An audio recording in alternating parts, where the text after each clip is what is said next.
जय श्री कृष्ण, जय श्री राधे। भैया विप्र समाज को, माताओं और बहनों को मेरा जय श्री कृष्ण।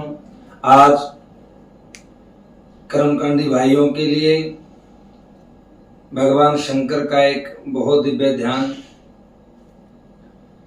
हर हर महादेव। जय शंभुनाथ दिगंबरं करुणाकरं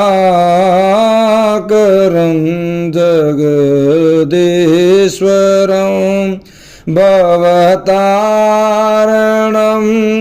भयहारणं करुणाकरं जगदीश्वरं मृगचालयङ्गसुशोभितं करमालदण्डविराजितं यमकालपाशविमोचकं करुणाकरं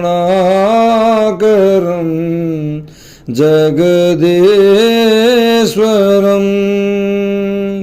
गलरुण्डमालिकपालव्याल तनभस्मशोभितसुन्दरं तव शक्ति अंगसुशोभितं करुणाकरं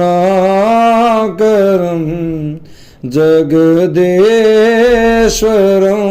करुणाकरं जगदीश्वरं।